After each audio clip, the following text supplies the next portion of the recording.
Hey everybody, what's up? It's Ehren here, Question Period Canada. It's going to be an exciting episode, I'm positive. Question Period Canada has been hot this week, and I believe Trudeau's going to be in the House. After yesterday, he better show up. Wouldn't you agree? They were on the hunt, and if he doesn't show up today, Poilievre's going to lose it. So let's jump right into it. We've got it going, and we're kicking it off. Questions. Here we go. The Honourable Leader of the Opposition. After 8 years, even the Liberals agree that the Prime Minister is just not worth the cost. After his flip-flop on carbon tax, his former Environment Minister, Catherine McKenna, said that the Prime Minister has broken her heart and he needs to flip-flop on his flip-flop. The future leader, Mr. McCartney, says he's against this flip-flop, and Gerald Butts, as does Percy Down, says that the Prime Minister is not worth the cost and that he should resign. Going right for it. Does the Prime Minister still have the confidence of the Liberal Party? Opening up with, you should resign. Honourable Prime Minister, Mr. Speaker, every day we work hard to deliver results for Canadians by fighting against climate change, by creating help for Canadian and reducing the cost of living, by helping to build more housing. We're here to defend minorities and to ensure that the economy is working for everyone. We're going to continue to do so as a team because the Liberal Party is focused on help to Canadians. Rather than saying that everything's broken, we're here to work hand in hand with Canadians, and we're looking forward to doing this every day. Thank you, Mr. Speaker. He dodged that question, so he is a rodeo clown. Dodges all the questions. He didn't answer if his party supports him. So that's interesting. Mr. Percy Downs said that this government was not serious on the economy. He didn't care. They're throwing money on anything that crosses their mind, and they don't care about the rising costs of living or the huge debts that are piling up. Even the Liberals agree that this Prime Minister is not worth the cost. Is it only Mark Carney who can save the Liberal government? The Right Honourable Prime Minister. Mr. Speaker, this we know translator is that the we worst. made a choice that the Conservatives don't agree with. We chose to invest in Canadians because confident countries invest in their people. While they preach austerity and cuts, we were there to provide $10 daycare across the country. We were there to provide the Canada Child Benefit. We were there to help with public transit and housing. We were there to help our seniors and our students. All of these programs, the Conservative Party has opposed, and they continue to also vote against dental care for children and help for Canadians in need. We are going to continue to be there every day for Canadians. Now, on Tuesday, they went back and forth the Honourable Leader of the Opposition. The Prime Minister paused the paying of the carbon tax for only some people.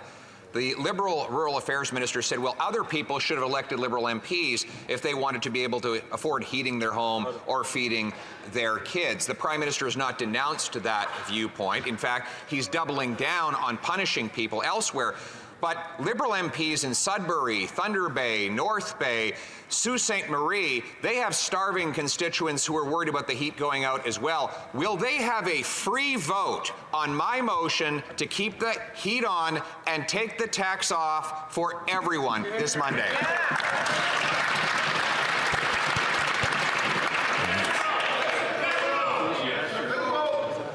The Right Honourable Prime Minister.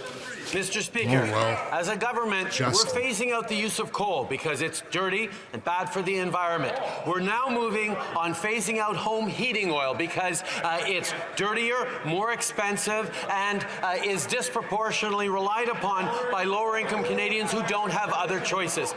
Over 500,000 Ontarians, Mr. Speaker, heat their homes with home heating oil. This program and this approach will not just give them a break, but in working with the Government of Ontario, will deliver heat pumps for Canadians right across the country. I invite Saskatchewan to work with us as well. We need to get Canadians off home heating oil. That's what we're going to do. Yeah, I'll believe it when I see my free heat pump. Leader of the opposition. With an answer like that, he's clearly not worth the cost, and he didn't answer the question as to whether or not his MPs would have a free vote, which begs the question whether his NDP MPs will get a free vote. This Saskatchewan NDP has just voted to endorse my motion to give equal tax-free heat for all Canadians. That is the position of the NDP in BC, Manitoba, and Alberta as well. Now the question is whether the NDP will vote against its cash-strapped constituents and in favor of the Prime Minister. So can the PM tell us, is this vote part of the coalition agreement, or does the NDP have the freedom to vote for their constituents? How is he going to dodge that question? Because it's a pretty direct question. It's going to be a coalition that's making that vote, though. Mr. Speaker, the Leader of the Opposition wants to talk about places across the country. Let's talk about them. 20,000 Saskatchewanians heat their homes with home heating oil. 50,000 Albertans and about 100,000 British Columbians, Mr. Speaker. That is dirty, it is more polluting, and it is more expensive, particularly for the predominantly lower income families that rely on this. That's why we're moving forward to replace them with heat pumps. Working with the provinces to deliver free heat pumps for lower income families so that they can save money and fight pollution at the same time. This is about helping Canadians as we fight climate change, which the Leader of the Opposition has no plan for.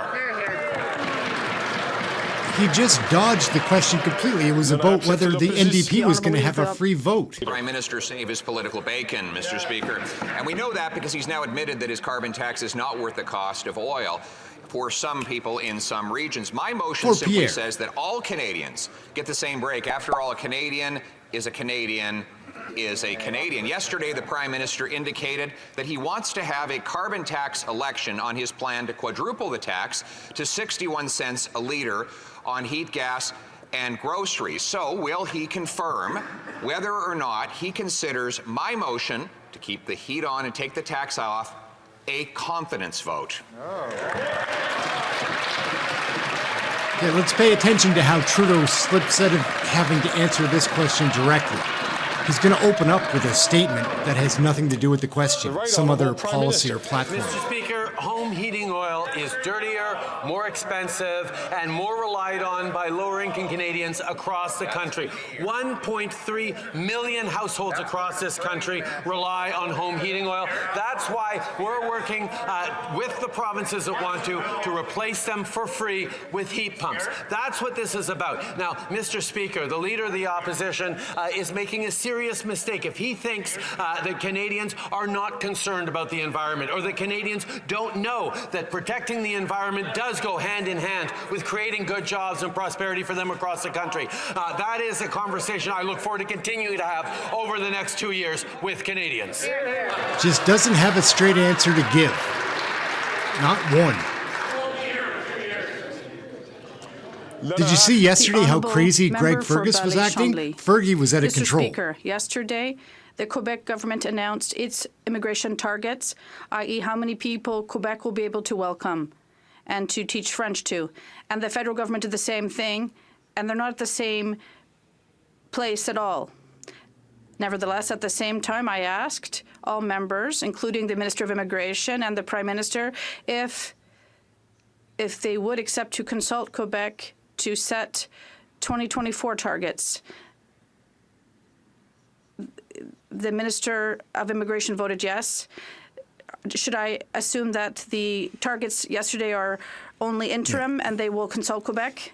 The Right Honourable Prime Minister. I like some of the politicians from the bloc. My honourable colleague knows full well, for years we've been committed with the provinces, including Quebec, to discuss immigration and their capacity and desires and the future of immigration across the country. Quebec, of course, has its own immigration targets, and our immigration plan wants to strengthen the system to extend the benefits of immigration in Quebec and across the country, also provide hundreds of millions of dollars every year to Quebec to help integrate newcomers and also teach them French. And we'll always work hand in hand to make sure immigration goes well with Quebec and other provinces. The honourable member for Ballyshonley. Another non-answer.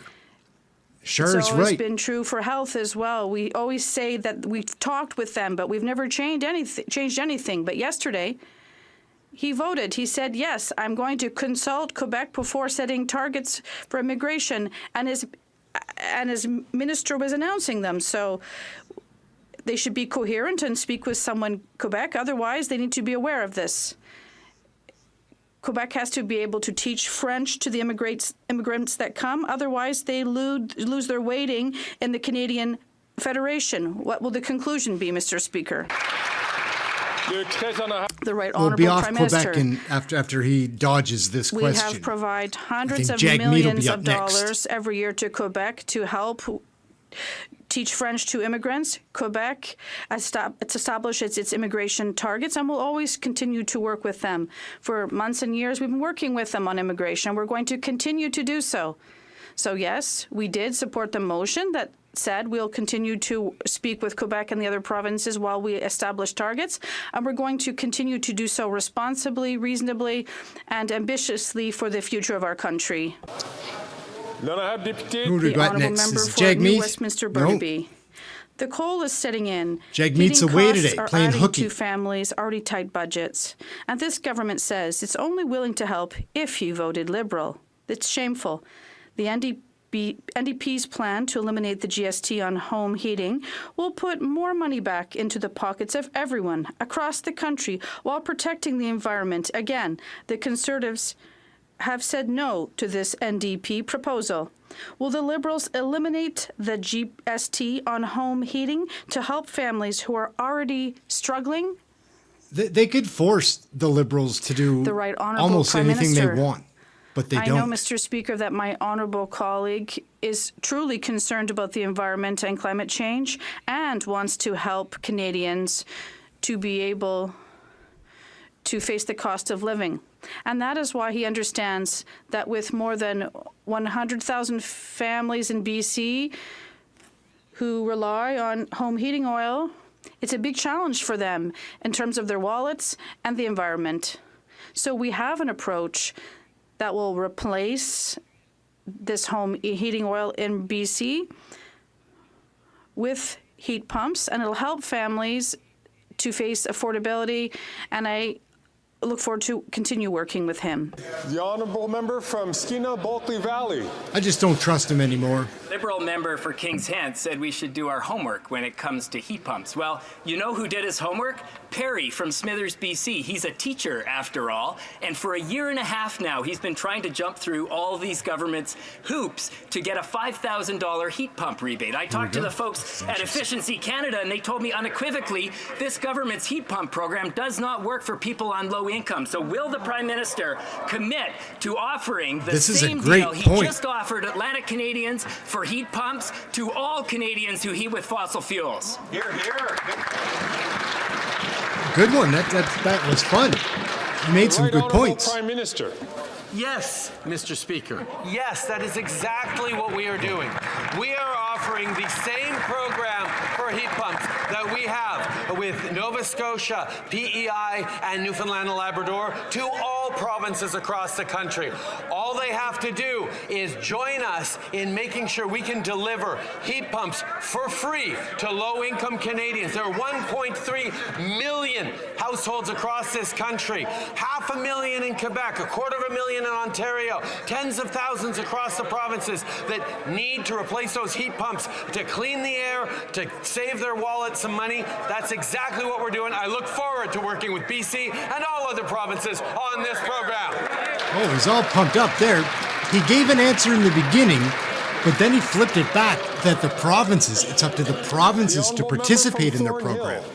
Minister said Tuesday that there will She's fun, absolutely Melissa not Lanceman. be more carbon tax exemptions under his watch. But Canadians struggling with the high cost of gas, groceries, and heating their home have a word about that, or want a word about that. After 8 years of this Liberal NDP government, the Prime Minister is only giving the relief to a lucky 3% of the country, specifically where his poll numbers are in the gutter. He's already admitted that the carbon tax makes life harder. So will he let his MPs have a free vote on our motion on Monday to keep the heat on and take the tax off for all Canadians?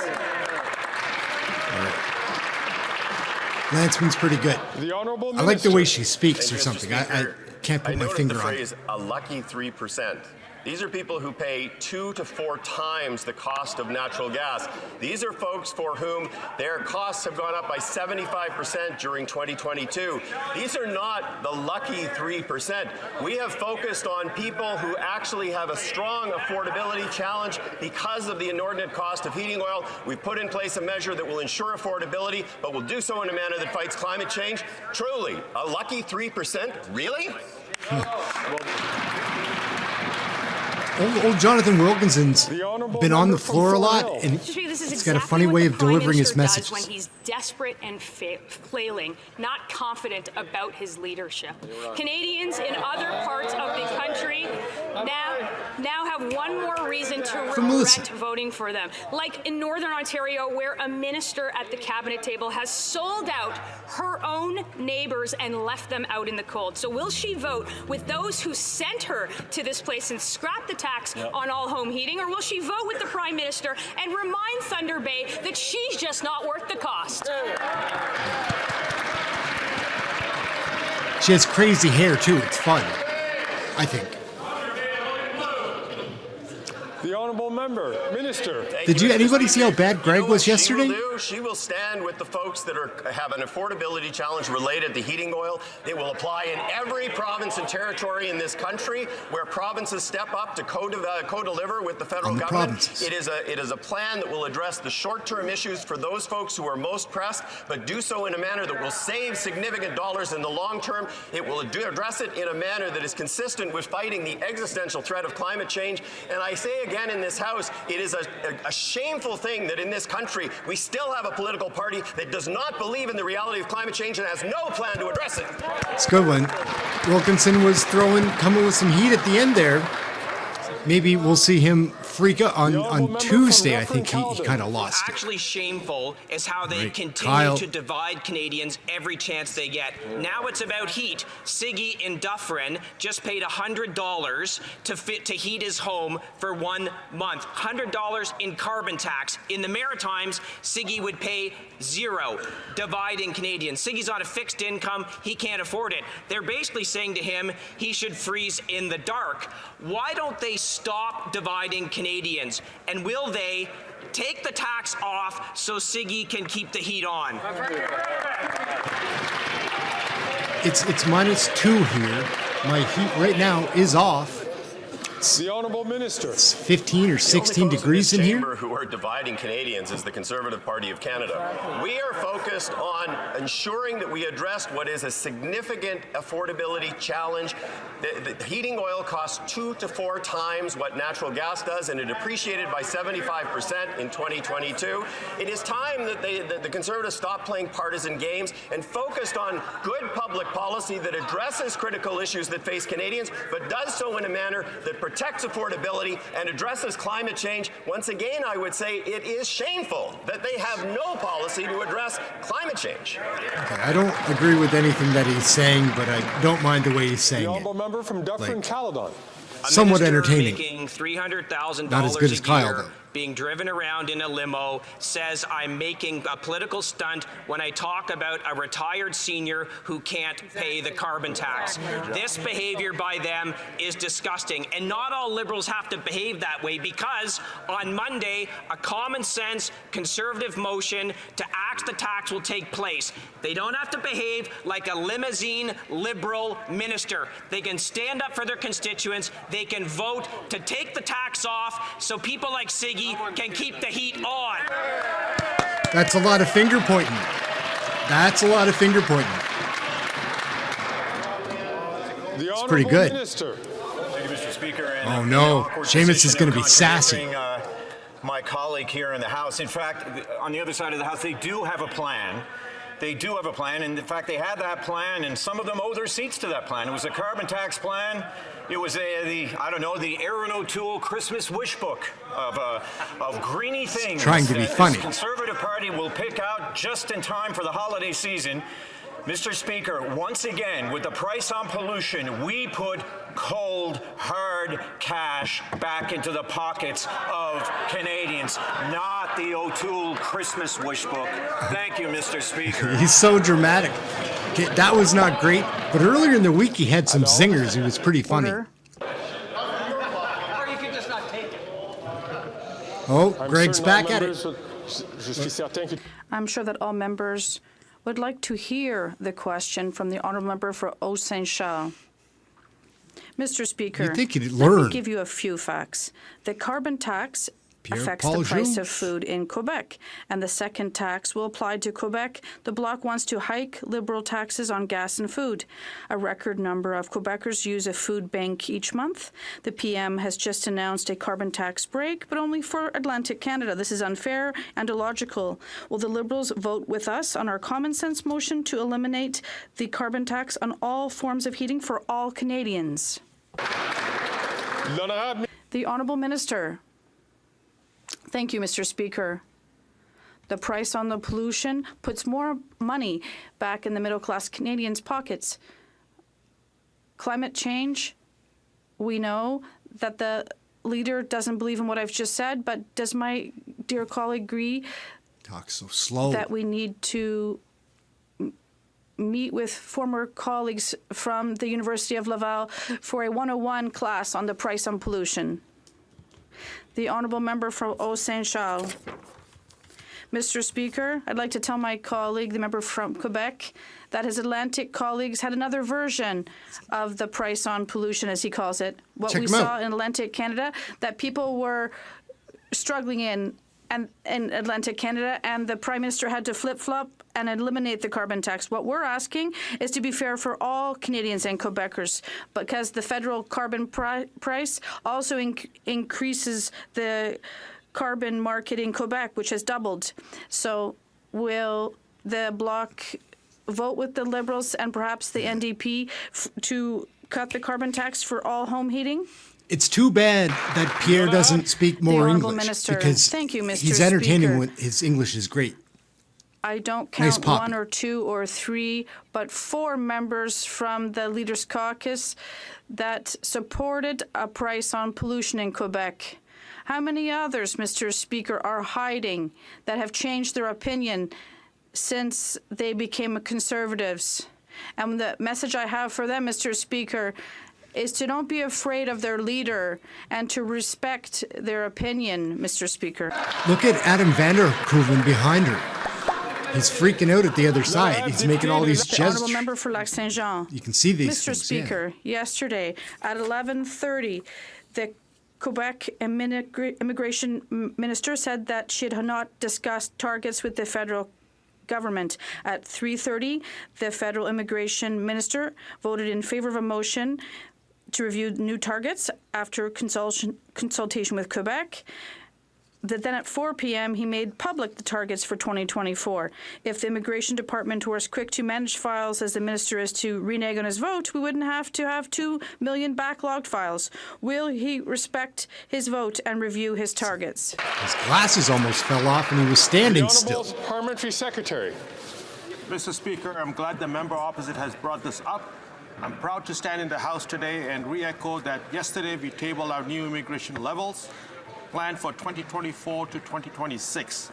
Our plan will ensure immigration continues to grow in our economy and provide stabilized growth while balancing pressure on housing, infrastructure, and essential services. Mr. Speaker, immigration is important in Canada, and we will continue to embrace newcomers and ensure they have the support they need in the new communities. Thank you. Okay. I hope he doesn't have to get up again, because that guy is The honourable dull. member for Lac-Saint-Jean. Mr. Speaker, there was no consultation. Quebec confirmed it. And better still, the Minister of Immigration himself admitted yesterday at his press briefing this was the case. He explained to reporters that he'd spoken to Christine Fréchette about foreign workers and refugees, but never about the 500,000 immigrants per year. Mr. Speaker, the minister committed to consulting Quebec before setting his thresholds. He has confirmed that he has not done so. So, will he go back and do his homework, Mr. Speaker? The Honourable Minister. Mr. Speaker, my colleague knows full well that Pablo. Quebec sets its own immigration thresholds by consulting various stakeholders and organizations. It has its own needs. And of course, when we establish our targets, we discuss this with Quebec. What I find strange is that the Bloc is never happy. They are angry that we vote against their motion, and they're mad because we're voting for their motion now. They're just a bunch of grumpy Smurfs. Oh my goodness, grumpy Smurf. What do you guys think of Pablo's hair? That's a lot of hair for a guy his age, yeah? Looks all right, though. Order, please. I don't know. I'm sure that Kinda everyone silly. would like to listen to the question from the honourable member Sit for down. Saint-Jean. Mr. Speaker, yesterday the minister told the Bloc that questioning Quebec's capacity to receive immigrants was bad faith and a refusal to listen to what's going on. I'll tell you what's in bad faith. It's setting record immigration levels without even trying to find out our capacity. And I'll tell you what's in bad faith. Refusing to consult Quebec. Bad faith and refusal to listen could be the title of the plan the minister unveiled yesterday. Is he going to bin it, his plan, and consult Quebec to present thresholds based on reality?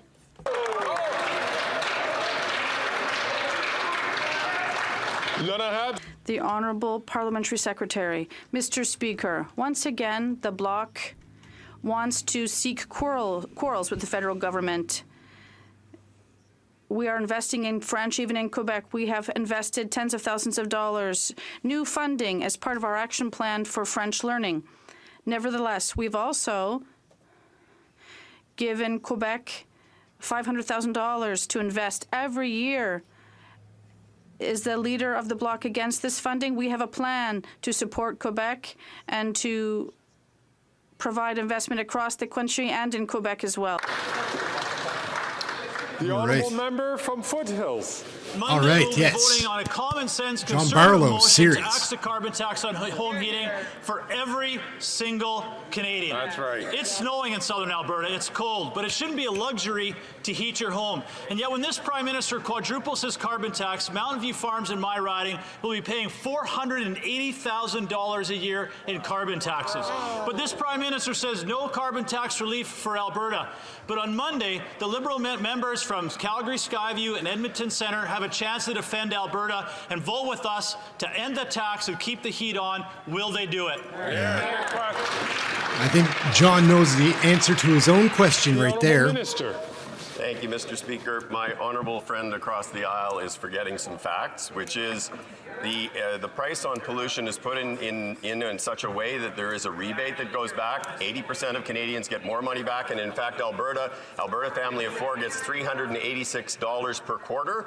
It is more than what people pay in terms of the price on pollution. The exemption, the pause for 3 years for home heating oil is based on the specific issue around the cost associated with home heating. It is done in a manner that is consistent with continuing to fight climate change, which is what a price on pollution is all about. This is what I think. That was a bunch of statistics, not facts. Those are statistics that you can manipulate, do whatever with. They're not facts. With the cost of living crisis, Canadians cannot afford the therapy. The honourable member from St. Albert, Edmonton. Thank you very much, Mr. Speaker. On Monday, the NDP will have the opportunity to show who they work for, the Prime Minister or Canadians who want the tax off and the heat on. It's cold in Edmonton, and yet Edmontonians are being penalized as a result of this NDP Liberal government's punitive carbon tax on home heating. So, is the Liberal minister from Edmonton going to order the NDP MP for Edmonton Griesbach to once again vote against his constituents, or will he be permitted to vote with Conservatives to axe the tax and keep the heat on? All right, who's going to answer this one, do you think? Who is going to take that question? Minister. Thank you, Mr. Speaker. On this side of Jonathan's the House, getting a lot of time. each and every day for all Canadians who live in every province and territory in this country. We do so in a manner that ensures that we are addressing critical issues in a thoughtful way and making good public policy decisions. We are not playing partisan games that are played by the members opposite. At the end of the day, we are focused on ensuring that we are addressing affordability concerns, legitimate affordability concerns, in a manner that is consistent with addressing climate change. I say once again, Mr. Speaker, it is shameful that on that side of the House we have a bunch of climate deniers. He's very much into the environment, I guess, natural resources, right? Mr. Speaker, last year the NDP voted against our common sense conservative motion to scrap the carbon tax on home heating. The Liberals have admitted that these taxes are not worth the cost after they exempted Atlantic Canada, but once again left Albertans out in the cold. So, is the Liberal minister from Edmonton going to order the NDP MP for Edmonton Strathcona to once again vote against the wishes and interests of her constituents, or will she be permitted to axe the tax to keep the heat on? Axe the tax. The Honourable Minister. Thank you, Mr. Speaker. $340 million in damages from Stephen storm Gabon. in Ontario. Over $720 million from the wildfire in BC. Over $300 million from storms in Alberta and in the prairies. Over $170 million from flooding in Nova Scotia. This is what climate change has cost Canadians just this summer. And these are insured costs, Mr. Speaker. Total costs are 3 times that. The Conservative, the climate-denying Conservative Party of Canada would like us to believe that climate change isn't costing anything to Canadians. It is costing Canadians hundreds of $millions every year, Mr. Speaker. It was bad here in Nova Scotia this summer. We had wildfires and then floods within a week. More than 400 Canadians are trapped in Gaza, including Ahmed Al-Hilo of Edmonton. Recovering from surgery, unable to transport himself. First, he was told by Canadian authorities to stay where he is, then to evacuate to Rafah, then to stay put again, as Canadians may not be allowed to cross into Egypt. While this government ignores calls for a ceasefire, Ahmed is struggling to survive. And today we've learned that not a single Canadian is on the evacuation list. Why isn't Canada advocating for the lives of Canadians in Gaza? And when will the Liberals call for a ceasefire? Yeah. If I was stuck in Gaza, I would hope that the government would try to get me out of there. The humanitarian situation in Gaza is dire. Many Canadians are worried about their family and friends. Yesterday, we saw the first wave of foreign nationals leave.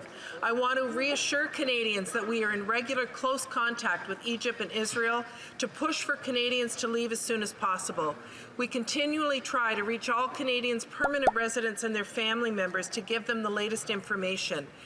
This is why we continue to call for humanitarian pauses, to get Canadians out, to get humanitarian aid in, and for all hostages to be released. Thank you, Mr. Speaker.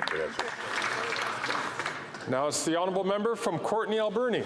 Mr. Speaker, with the cost of living crisis, Canadians cannot afford the therapy they need. If they try for public care, wait lists are months to years long. There's no post-pandemic recovery plan to help people with their mental health. So many are suffering in silence. This is not acceptable, especially after the Liberals have yet to deliver on the $4.5 billion mental health transfer. For a government that claims to champion mental health, they sure do delay and disappoint. Breaking this promise will cost lives. Will the Liberals change course and deliver the mental health transfer to get people the help that they so urgently need? Hear, hear.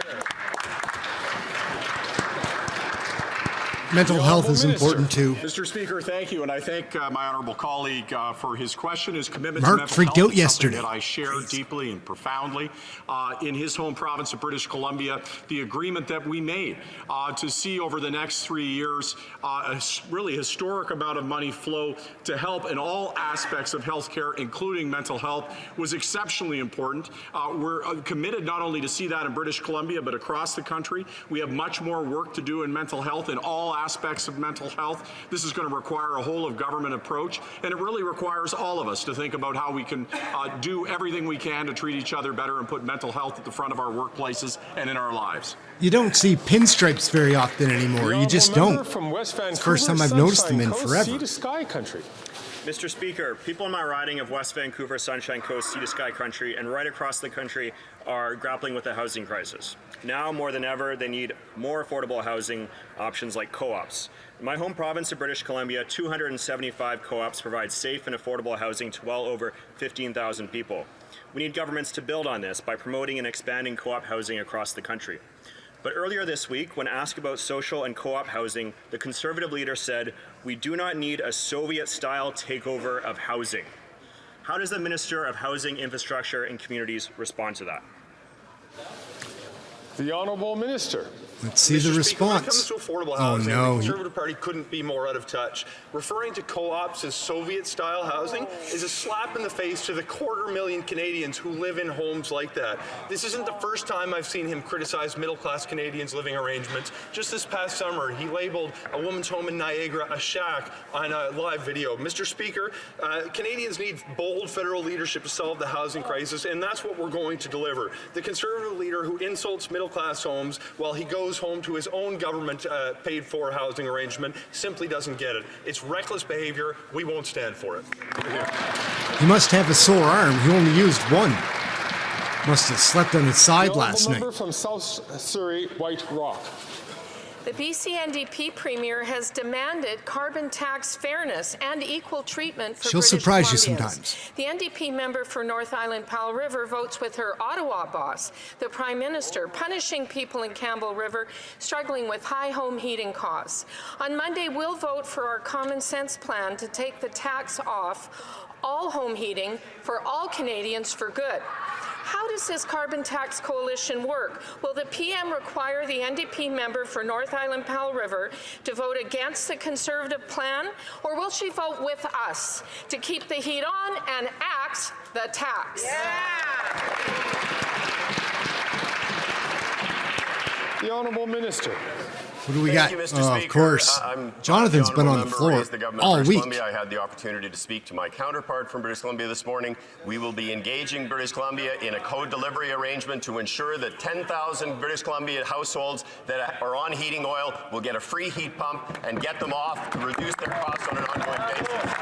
But I would also say, Mr. Speaker, that affordability is also about the economy and jobs. And I would say what's happening in the committee, in the Natural Resources Committee, with the obfuscation by the opposition is a shame. It is destroying jobs and economic opportunity for Newfoundland, Labrador, and for Nova Scotia. You should be ashamed of the behavior there.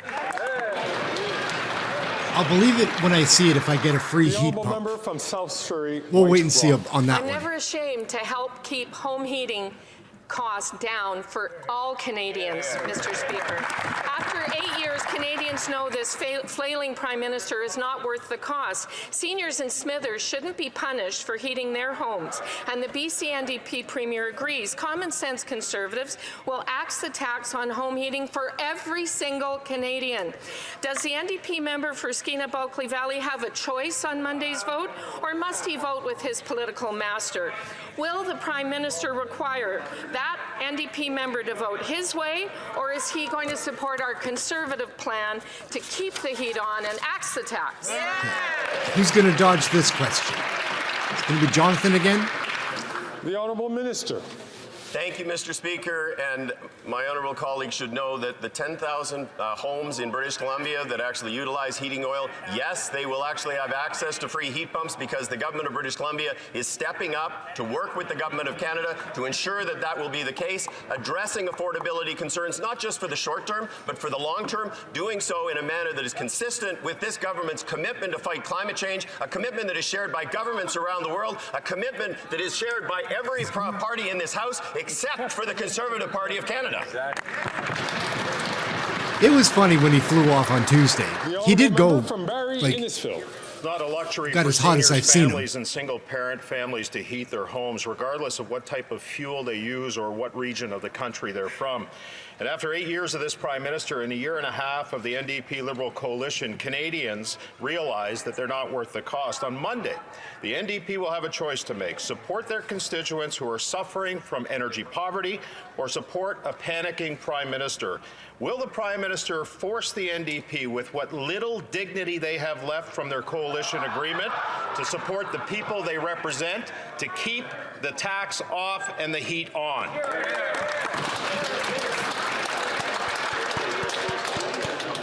The Honourable Minister. Speaker, oh no, peace, love, and harmony. Well, everything that Janet we do Suggs. at the heart of our actions on this side of the House are focused on ensuring that we're there for families. And I look to building a national early learning and childcare system as just one way that we are looking to support families. Introducing affordable, high-quality, accessible childcare across this country saves families hundreds of dollars each and every month, and that's just one of the ways that we are working to make life more affordable for Canadian families. How doped up do you think that chick is? The honourable member from Provencher. What kind of medication is she on? It's been 8 long years, but on Monday, the NDP have a chance to show who they work for.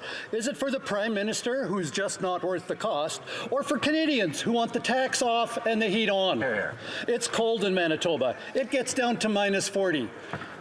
It shouldn't be a luxury for folks to keep the heat on. The member from Churchill and her NDP colleagues will have a chance on Monday to show who they work for. On Monday, will the NDP vote with the Liberals, or will they vote for Canadians to axe the tax for all forms of home heating? Good for you. Good for you. That's good. The Honourable Minister. Thank you, Mr. Speaker, and I'm glad that the honourable member referred to his home province of Manitoba. The new government in Manitoba has reached out to the federal government to engage a conversation about co-delivery for the thousands of homes in Manitoba that actually use heating oil to ensure that they will be addressed in a thoughtful and affordable way. I congratulate the government of Manitoba for being proactive on this important issue and its continuing commitment to fighting climate change.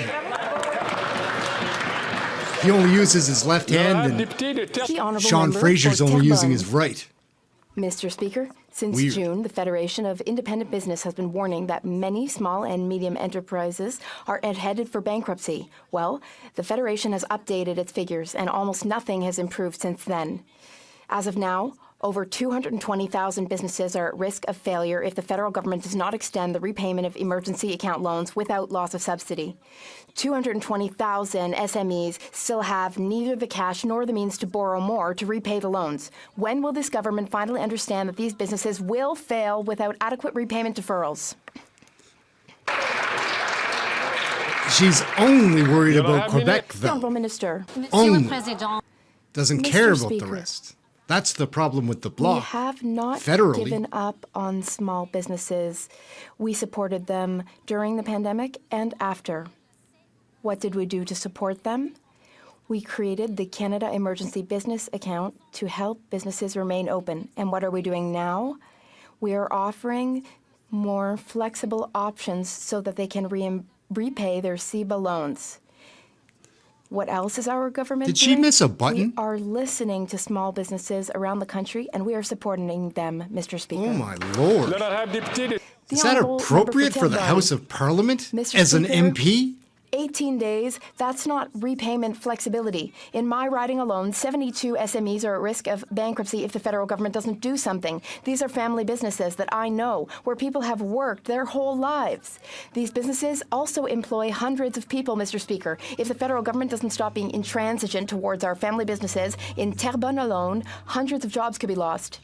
Who, among the Liberal ministers, is going to help? The Minister of Small Business? The Minister of Finance? Who will come to my riding and explain to Natasha, Sylvain, and Eric that they're going to let them down because of so-called fiscal restraint? She comes with a lot of fire, but she's on the wrong team. The Honourable Minister. Thank you, Mr. Speaker, and I thank my colleague for her question. I would like to remind my colleague that over 900,000 businesses were saved by our government. If we hadn't been there for them, those businesses would have had to close shop.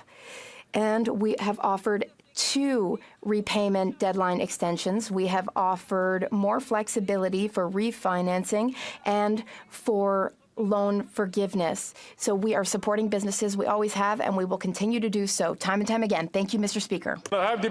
She has really dark hair. Member for Mégantic-L'Érable. On Monday, all members of this House will be called upon to vote for our motion to eliminate the carbon tax for all forms of home heating for all Canadians permanently, to support all Canadians. But after 8 years under this Liberal government, they're swimming upstream, and even the Bloc Québécois wants to speed up the carbon tax and drastically increase it.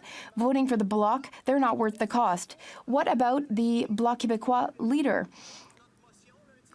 Will he vote against our motion on Monday? Good. That's nice. Going against the block. That's good. Minister. Thank you don't see it Mr. enough. Speaker. I would like to correct something that was said in this place earlier this week.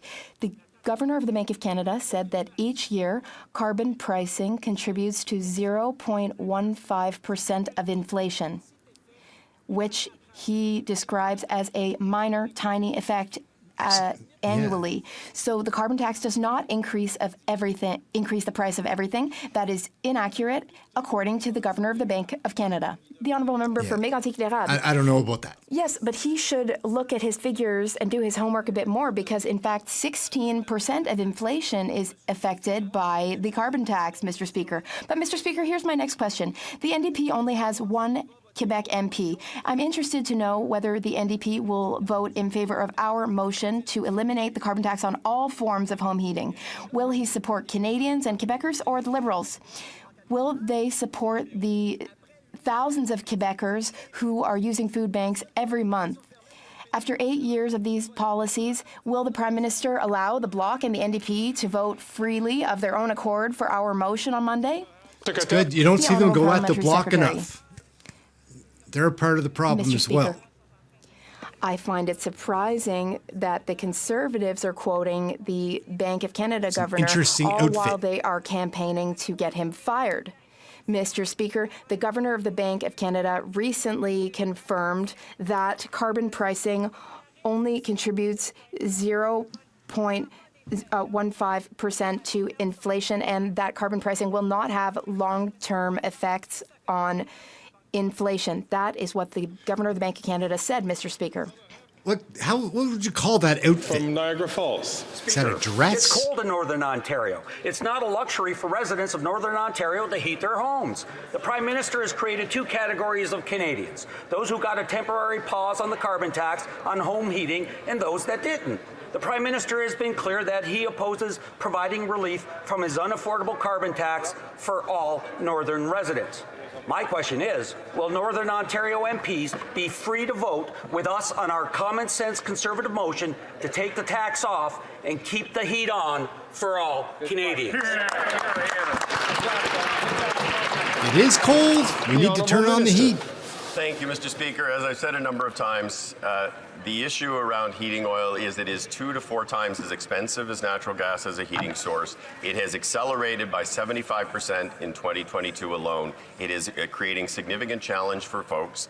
We have developed a program that will ensure that we are able to address that in a long-term sustainable way through the implementation of free heat pumps. That program will apply in any province and territory that is willing to step up. It certainly is open to the Government of Ontario, and I look forward to discussions with my counterpart in that regard. The honourable member from Etobicoke Centre. I don't think he's really looking forward to it, though. To ensure that Canada's unwavering support for Ukraine is shared by all parties in this House. Unfortunately, that support for Ukraine is not unanimous in this House. Conservatives are delaying Bill C-57, the Canada-Ukraine Free Trade Agreement. Their MPs are calling the legislation woke. But most concerning is the leader of the Conservative Party's silence on support for Ukraine. He has not called for military, humanitarian, or financial support for Ukraine. He's refused to criticize Russia's war crimes. His silence speaks volumes. Can the Parliamentary Secretary of the Minister of Foreign Affairs reassure Canadians that despite the Conservative leader's lack of support, this government will stand with the Ukrainian people until they win? Holy cow, he got fired up at the end. Like, I shouldn't be applauding, but he went wild at the end. Order. I guess he's trying to defend the Bloc and the NDP there by going back at the Conservatives. Our support for Ukraine as they defend their freedoms, independence, and democracy is unwavering. Since Russia began their unprovoked aggression, we have supported Ukraine with almost $10 billion in assistance. My colleague is a steadfast advocate for Ukraine, and what he raises is troubling. This is not the time for unnecessary delays of this important legislation.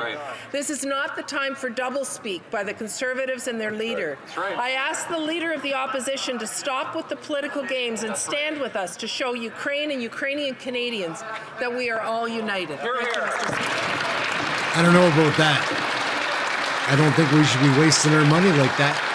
I don't want my tax dollars being wasted like that or spent that way. Wasted, I guess, is a judgment call. I encourage all members I encourage all members, please, to listen to their whips as they were yelling at him yesterday. To keep your voices to yourselves. If you wish to have conversations, feel free to take them behind the curtains. Somebody, I don't know who it was. It was a Frenchman. Yelled, "Sit down and shut up!" from 10 feet away. The government doesn't even know what a rural community is. In a totally transparent effort to save seats in Atlantic Canada, Liberals will be giving a rural rebate to downtown residents of the city of Fredericton, but not to someone who commutes 100 kilometers a day for work from an actual rural community of St. Martin's, population under 300. This Prime Minister is not worth the cost. Will the Liberals quadruple the tax on Atlantic Canadians, or will they vote with us to axe the tax on all forms of home heating? The Honourable Minister.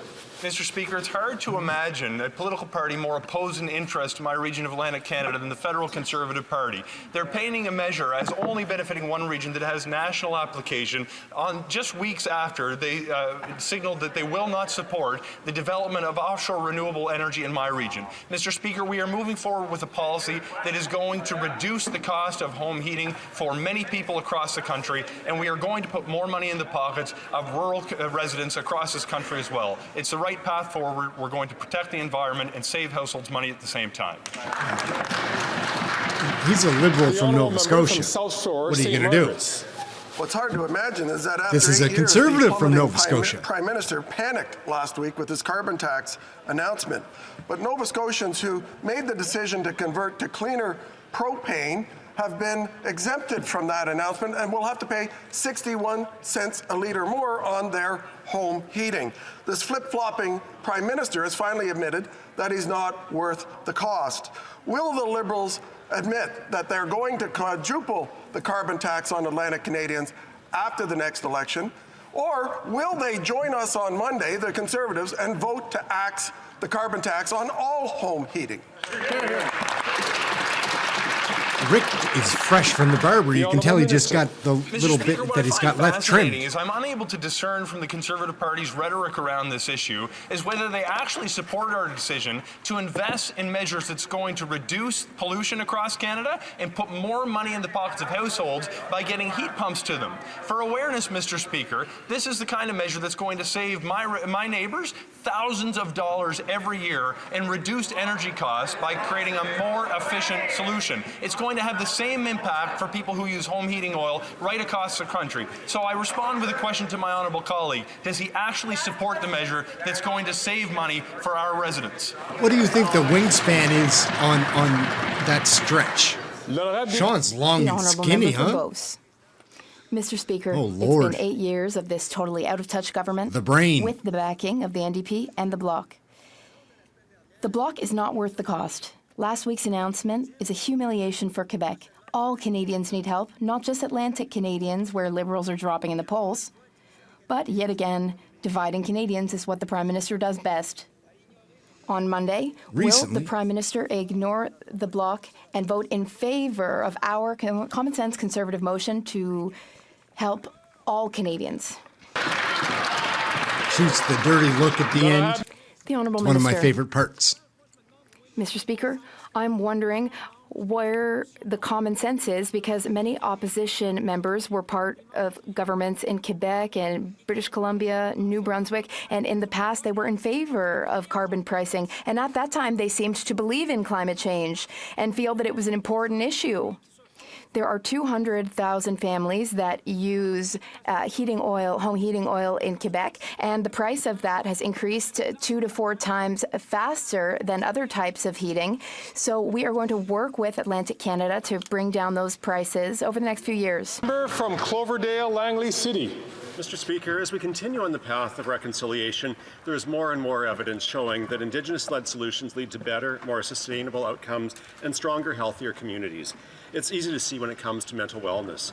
For generations, Indigenous peoples have known that wellness and health depended on holistic connections and relationships with each other and with culture. By contrast, our narrow, one-size-fits-all Western approach has left far too many Indigenous people by the wayside. What is the government doing to make sure Indigenous-led models of wellness are reaching the people? These parts are so boring. Straight from the sheet, and now it's going to go to another Liberal minister. Well, thank you very much, Mr. Speaker, and I want to thank the member for Cloverdale Langley for this question, and I'm so grateful to Indigenous leaders who are working so hard on blending traditional. She always seems like she doesn't want to be there. At the second annual National Summit on Mental Health, people gathered to share successful stories about programs that are designed by Indigenous people for Indigenous people, from a Howzat keynote speech to the Pimishka project in northern Quebec. Healing is happening, and we can all learn from the wisdom of Indigenous partners. So I thank every participant for sharing their knowledge. The honourable member from Churchill, Kiwatanuk-Aski. Mr. Speaker, a new study found that big Canadian companies stashed away $120 billion in Luxembourg to avoid paying their taxes. This while working class Canadians and those on fixed incomes play by the rules and are falling further and further behind. This is the result of Liberal and Conservative governments creating a tax code that supports the wealthy not paying their taxes. And it's costing Canadians billions of dollars that could go to healthcare, housing, or Indigenous communities. So when will this government finally crack down on wealthy tax cheats and make sure they pay their fair share? The Honourable Parliamentary Secretary. Thank you, Mr. Speaker. Everyone must contribute their fair share She's a to secretary. She never speaks. Contrarily to the Conservative leader who demonizes the income tax and wants the rich to pay less, we are trying to redouble our efforts so that they pay and that they do not use loopholes to avoid this responsibility. The CRA has hired experts and continues to use sophisticated tools to better detect and deal with the most serious cases of non-compliance. And this government really does care, Mr. Speaker. Thank you. Her first appearance on the show. Gulf Islands. Thank you, Mr. Speaker. As we've gathered here for the last hour or so question period, and I keep wanting to engage in the debate and talk about the climate crisis, but all I can think about is that while we're sitting here in such safety and security, the children of Gaza are terrorized and terrified. Children in Israel remain terrorized and terrified. We need a ceasefire, and we need it now.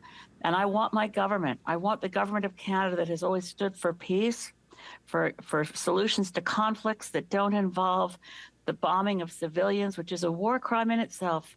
Please, please, to my government, to any minister, stand up and say right now that Canada will call for a ceasefire on both sides now. The Honourable Parliamentary Secretary.